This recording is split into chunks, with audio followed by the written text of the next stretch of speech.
네, 감사합니다. 로마서 16장 3절과 4절 두 절만 우리 다 같이 합독을 하시겠습니다. 오늘 우리에게 주신 하나님의 말씀은 로마서 16장 3절과 4절입니다.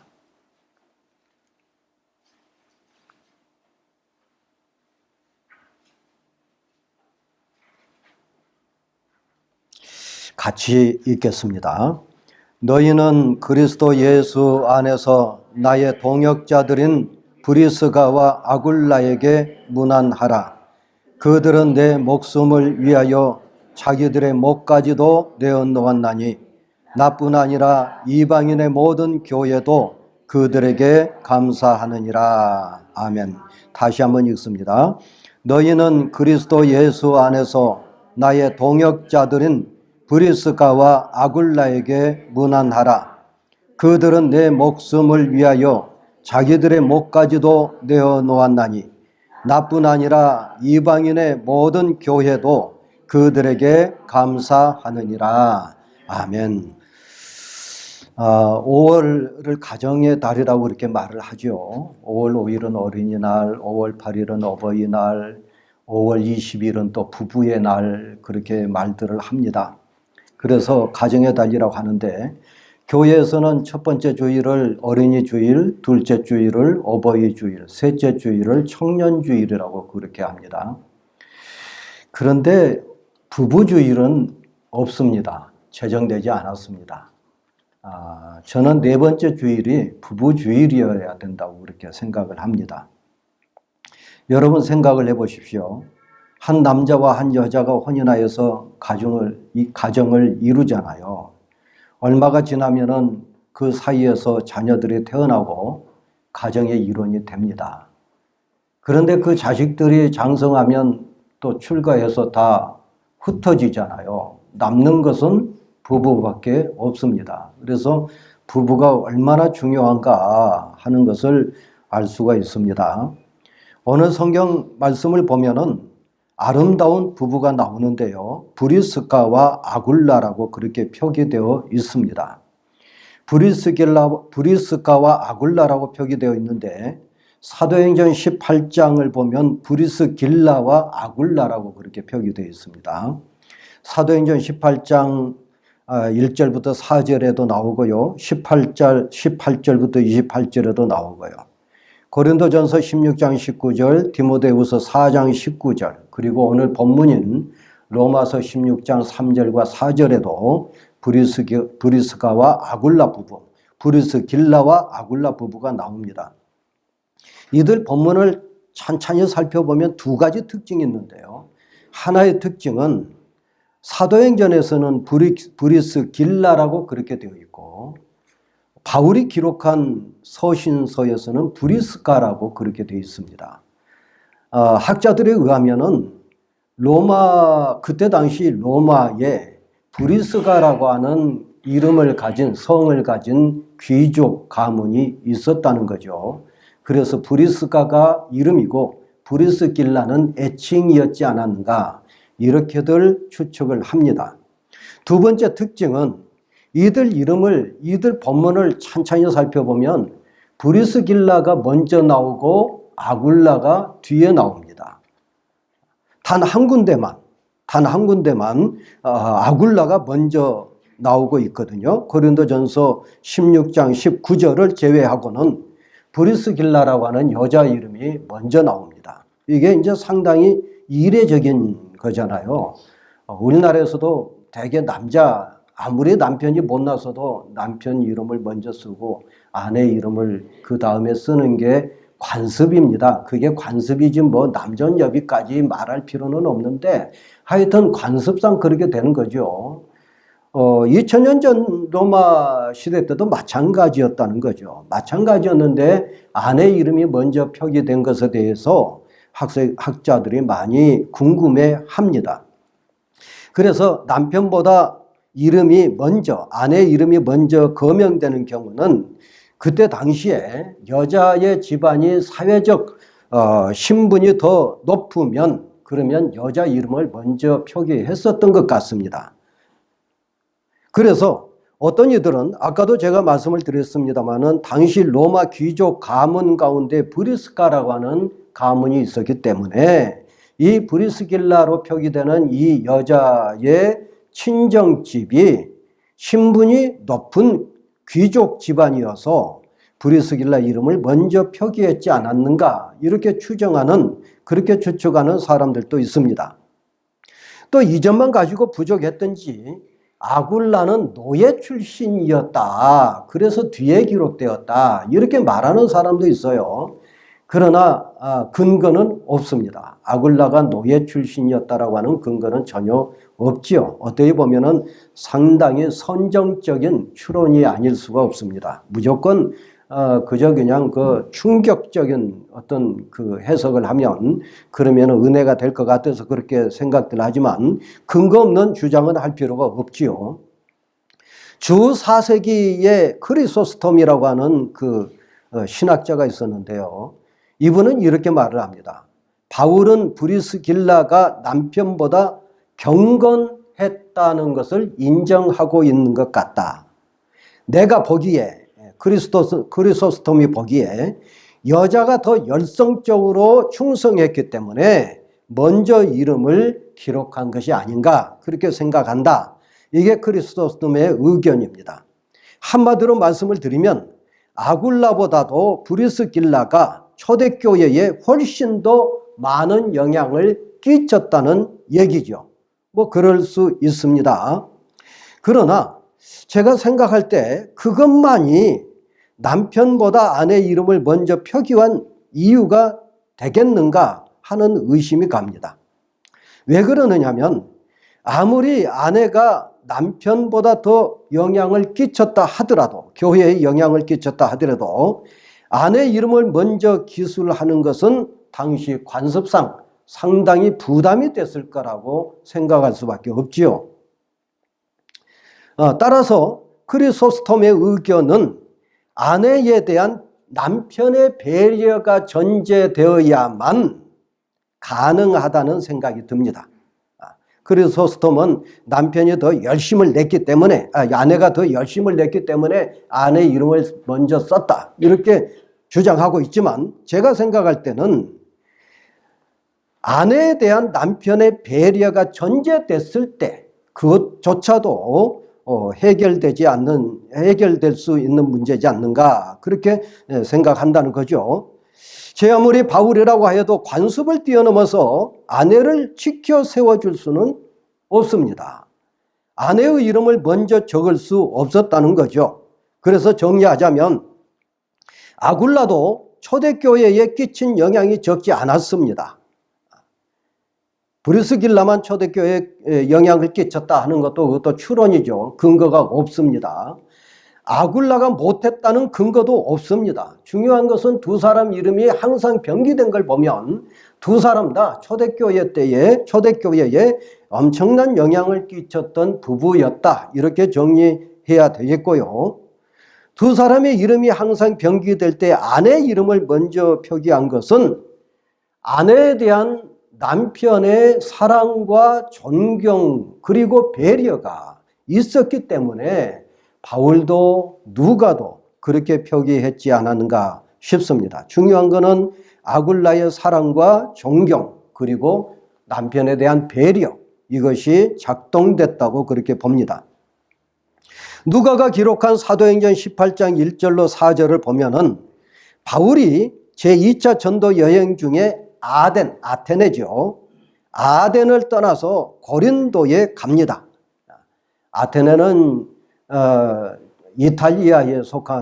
지금은 이탈리아에 속한 지역이고 고린도는 지금 그리스 국가에 속한 곳인데요.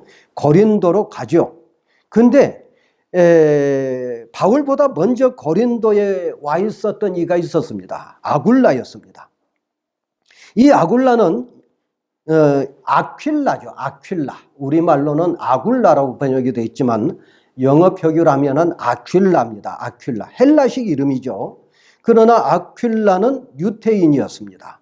디아스포라였죠. 본도에서 태어나고 자랐습니다. 본도가 어디냐면 흑해 연안인데요. 터키 북부 지방이라고 볼 수가 있겠지요. 터키 북부 지역인 이 본도에서 태어나가지고 자랐습니다. 이 본도 지역은 예로부터서 험준한 산악지대로 되어 있기 때문에 독립된 국가를 이루고 있었는데요.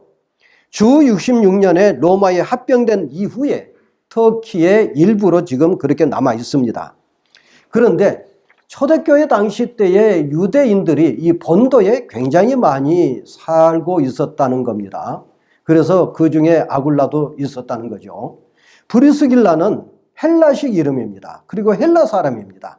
앞에서도 잠깐 말씀을 드렸지만 당시 로마에 있었던 브리스카라고 하는 귀족 가문이 있었는데 브리스길라가 그 브리스카 가문 출신이라고 한다면 브리스길라는 굉장히 세련된 로마인이라고 볼 수가 있습니다. 반면에 아굴라는 로마 사람들이 그다지 좋아하지 않은 유태인이었습니다. 브리스길라는 귀족 출신이었지만 아큘라는 본도 출신으로서 무두질 해가지고 가죽을 다듬어서 장막을 만드는 평민이었다 하는 겁니다. 뿐만 아니라 본도와 로마는 상당히 떨어져 있습니다. 지리적으로. 그들이 어떻게 만났을까 상당히 궁금합니다. 추론은 가능한데요. 당시 로마는 지금 뉴욕과 같은 국제도시였습니다. 그래서 수많은 인종 사람들이 로마에 와서 거주하고 있었거든요. 아마도 아굴라도 이 본도에서 로마로 이주를 하고 이주해서 거기에서 브리스길라를 만났을 것으로 그렇게 추측이 됩니다. 그들이 언제 예수를 영접했을까요?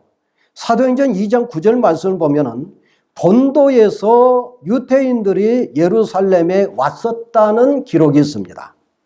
오순절 축제에 참가했다는 거죠.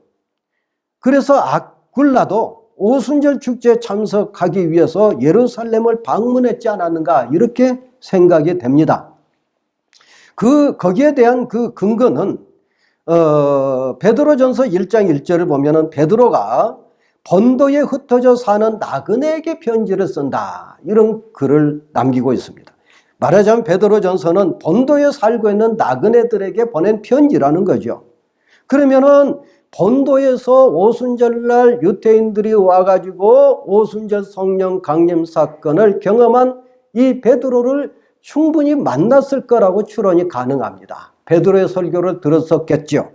베드로가 설교할 때 3,000명이 회개했었다라고 하는 기록을 보면 본도에서 온 사람들이 베드로의 설교를 듣고 회개했을 거라고 그렇게 추정이 되는데 그렇다고 한다면 아큘라도 그 가운데 있었지 않았을까 이렇게 추정을 할 수가 있겠습니다. 아굴라가 그 뒤에 로마로 이주를 합니다. 로마로 가서 로마 교회를 세웠을 거라고 생각이 됩니다. 실제로 많은 학자들은 로마 교회를 브리스길라와 아굴라 부부가 설립했다고 보는 이들이 많이 있습니다. 자, 이렇게 로마 교회를 세우고 가정을 이룬 브리스길라와 아굴라에게 환란이 닥쳤습니다. 글라우디오 황제가 추방령을 내린 거죠. 글라우디오 황제는 로마의 4대 황제였습니다. 그는 처음에 유대인들에게 호감을 가지고 있었지만은 유대인의 세력이 증강되는 것을 보고 불안하게 여겼습니다. 그러다가 주 49년에 추방령을 내렸는데요. 그 이유는 당시 유대인들이 크레스터스라고 하는 지도자를 중심으로 세력을 규합한다고 하는 소문이 일고 있었습니다. 이 소문이 글라우디오 황제에게 들렸던 거죠. 그래서 클레스터 일파가 반란을 계획한다고 생각하고 이들을 추방하기로 결심을 했다는 겁니다. 그런데 이들이 대부분 유대인이었습니다. 이 클레스터스가 누굴까? 이게 이제 궁금한데요. 영어로 크리스트라고 하는 말을 로마식으로 표기하면은 클레스터스가 된다는 겁니다. 그래서 그리스도를 중심으로 모임을 가지고 있었던 기독교인들, 그들을 유태인들이 시기하고 질시하면서 소란이 일어나니까 그것을 반란으로 여기고서 이 글라우디오 황제가 크레스터스를 중심으로 했었던 유대인들을 추방하기로 그렇게 결심을 했다는 거죠. 그들 가운데 아큘라 부부도 있었다는 겁니다. 아퀴라 부부는 로마에서 추방당한 후에 고린도로 왔습니다. 고린도는 그때 당시에 굉장히 활발한 항구 도시였습니다. 사시사철 인파가 북적대는 상업도시이기도 했습니다. 올림픽 경기와 군사 이동이 굉장히 많았던 도시이기도 했습니다. 그래서 천막과 차양의 수요가 많았다고 합니다. 일거리도 충분했고요. 많은 시설들도 갖추어져 있었다고 합니다. 특히 고린도 시내 전역에 작은 사각형 공간으로 되어 있는 상점들이 즐비했는데요. 그 상점에서 수공업자들이 만들었던 물건을 팔고 있었다는 겁니다. 특히 북부 지역에 시장이 형성되어 있었는데 이 시장에서는 높이가 4m 정도, 길이도 4m 정도, 너비가 2.8m 정도 되는 자그마한 상가들이 즐비했었습니다. 이 상가들은 앞으로 나 있는 문 하나만 있었기 때문에 통풍구가 전혀 없었습니다. 그래서 겨울에는 실내에 화로를 피울 때에 연기가 가득해가지고 작업 환경이 별로 좋지 않았던 그런 공간이었다고 그래요. 이런 공간에서 아퀴라 부부가 무드질을 해서 가죽을 손질해가지고 천막을 만들고 있었던 것입니다. 이렇게 천막을 만들고 있을 적에 바울이 2차 선교 여행 중이었는데 아덴을 떠나서 고린도로 들어오죠. 바울의 생업도 여러분이 아시는 바와 같이 가죽을 가지고 무드질 해가지고 천막을 만드는 일이었습니다. 자비량하여서 복음을 전하고 있었던 바울이 고린도에 들어가자마자 찾는 것이 어디였을까요? 그것은 누구든지 추정할 수가 있는데요. 무드질하고 있는 공방을 찾아갔어야 했다는 겁니다. 그가 찾아간 곳은 아굴라가 일을 하고 있었던 가죽 공방이었습니다. 여기에서 바울이 아굴라를 만납니다. 아굴라를 만난 것은 천우신조였습니다. 하늘이 도운 것이었고 하나님의 섭리였죠. 아굴라는 말씀에 갈급했고 바울은 생활터전이 필요했습니다. 생업 때문에 두 사람이 만났는데 서로의 필요를 공급해 줄 수 있는 위치에 있었던 겁니다. 브리스길라와 아굴라는 바울에게 자신의 작업실을 제공했습니다. 나아가 무드질할 일감도 주고 생활 공간까지 제공했습니다. 예배하던 공간도 사용하도록 허락했습니다. 부부는 복음을 위하여 바울에게 온전히 헌신을 했습니다. 그리하여 바울은 브리스길라와 아굴라의 전적인 헌신을 기반으로 해서 고린도에서 복음 전도 사역에 집중할 수가 있었던 것입니다. 바울이 브리스길라 아굴라 집에서 무려 어느 정도 생활을 하게 되느냐면 성경에 보니까 1년 6개월, 18개월 동안을 함께 생활하면서 고린도에서 복음을 전파했다. 사도행전 18장 11절에서 그렇게 증언하고 있습니다. 그 이후에 바울은 수리아를 거쳐서 에베소로 가는데요. 에베소는 지금 터키 지방입니다. 이때 브리스길라와 아굴라가 바울과 동행합니다. 여러분, 이게 간단한 일이 아닙니다. 로마에서 추방돼 가지고 고린도에서 생활터전을 잡고 있는 브리스길라와 아굴라 부부가 1년 6개월 동안 같이 생활을 했다고 해서 바울을 따라 에베소로 이주를 했다는 것은 이건 보통 큰 일이 아니지요. 지금처럼 여러분 지금처럼 교통이 그렇게 편한 시절도 아닙니다. 뿐만 아니라 교통뿐만이 아니라 낯선 곳에 일단 가면 또다시 생활터전을 새롭게 개척하고 닦아야 되지 않겠습니까? 브리스길라 아굴라 부부에게도 자녀가 있었을 겁니다. 자녀를 데리고 또 머나먼 길로 이주했어야 했습니다. 로마에서 그리고 고린도에서 그랬듯이 에베소로 가면 에베소에서 생활터전을 잡고 다시 한번 목숨을 걸고 복음을 전하며 교회를 개척했어야 했던 거죠. 그렇다고 해서 아굴라 부부, 아퀴라 그리고 브리스길라 부부가 사도로 부르심을 받은 것도 아닙니다. 전도자로 부름을 받는 것도 아닙니다. 그냥 평신도였고 그냥 생활인이었습니다. 바울을 따라서 에베소로 간 것은 놀라운 결단이 아닐 수가 없죠. 순전히 바울을 돕기 위해서입니다.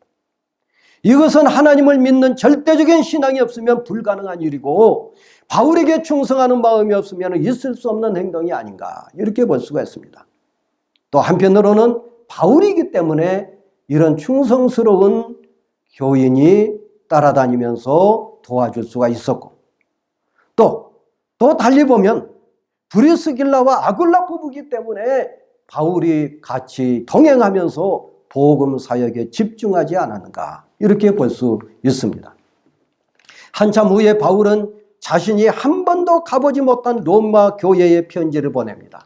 이때는 글라우디오 황제가 이미 세상을 떠나고 아굴라 브리스길라 부부가 다시 로마로 돌아간 이후였습니다. 로마에 돌아간 이 브리스길라 아굴라 부부는 로마가 고향과 같은 곳이었죠.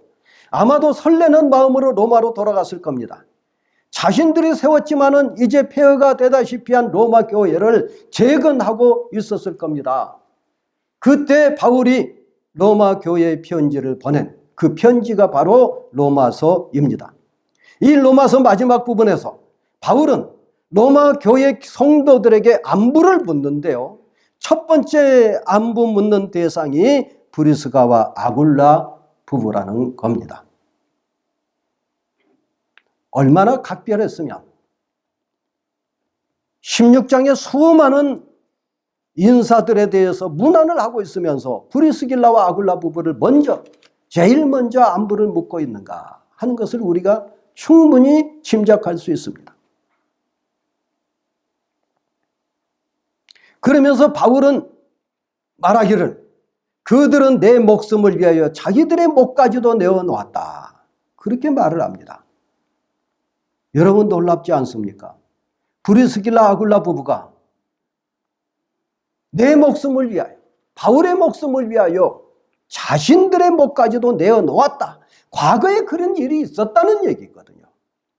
그런 정도의 믿음이 있었다 그게 아니고 과거에 그런 일이 있었다는 겁니다.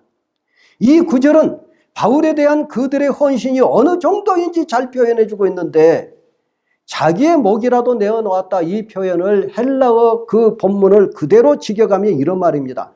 사형 집행자의 도끼 아래 자기의 목을 들이밀었다 하는 거예요. 이건 상징적인 표현인데요. 브리스가와 아굴라 부부가 위험에 빠진 바울의 생명을 구하고 그리고 극단적인 위험을 겪었다는 상징적인 표현을 그렇게 하고 있지 않는가 싶습니다. 그렇지만 바울이 어떤 사건을 염두에 두고 한 말인지는 확인할 수는 없습니다. 그 사건이 고린도에서 있었던 일인지 아니면 에베소에서 있었던 일인지 에베소 밖에서 있었던 일인지 그 일이 언제 일어났었는지 그 일이 어떤 일이었는지 아무도 알 수 없지만은 바울만이 알고 있는 일이지만은 바울은 그 일을 기억을 하면서 상징적인 용어로서 내 목숨을 위하여 자기들의 목까지도 내어놓았다라고 그렇게 고백을 하고 있는 것을 봅니다. 확실한 것은 이 부부가 일사각오로서 바울과 생사고락을 함께 했다는 겁니다. 그들은 복음을 위하여 자신의 목숨까지도 아까워하지 아니하고 헌신했다는 것은 분명합니다. 그러므로 바울뿐만 아니라 이방인의 교회들도 브리스가와 아굴라 부부에게 감사하노라 이렇게 바울은 기록하고 있는 거죠. 이것은 바울의 과장법이 아닙니다. 바울은 브리스가와 아굴라에 대한 헌신을 많은 사람들에게 전파하면서 광범위한 그리스도인들에게 그 사례를 증언하고 있는 것입니다. 바울은 로마 교회 성도들에게 브리스가와 아굴라의 본을 받을 것을 요구하면서 브리스길라와 아굴라 부부에게 문안한다는 말을 하고 있는 겁니다. 말씀을 정리하고 마치겠습니다. 브리스가는 로마의 명문 귀족의 딸이었습니다. 아굴라는 로마인들이 혐오하는 유태인이었습니다. 부부는 어디를 가든지 힘들고 더러운 그리고 위험한 무드질을 하면서 생계를 잇고 있었습니다. 그리고 신앙 공동체를 만들었습니다. 부부는 바울을 끝까지 도우며 섬겼습니다. 복음을 위해서 충성했던 것입니다. 자신들의 안위를 돌아보지 않고 바울의 생명을 구했습니다. 바울이 된 것은 브리스길라와 아굴라 부부가 있었기 때문에 가능한 것입니다. 어떻게 이러한 성도들이 없었다고 한다면 어떻게 바울이 될 수가 있었겠습니까? 전혀 그럴 수 없는 노릇입니다. 그래서 바울은 성경 어디에서나 브리스길라와 아굴라를 가리켜서 나의 동역자라고 그렇게 칭하고 있습니다. 정말 아름다운 부부가 아닐 수 없습니다. 사랑하는 성도 여러분, 사도는 아니지만 사도 이상으로 초대교회에 영향을 끼친 그리스도인 브리스길라와 아굴라 부부, 이 부부의 신앙을 본받는 여러분이 되시기를 축원합니다. 자비로우시고 은혜로우신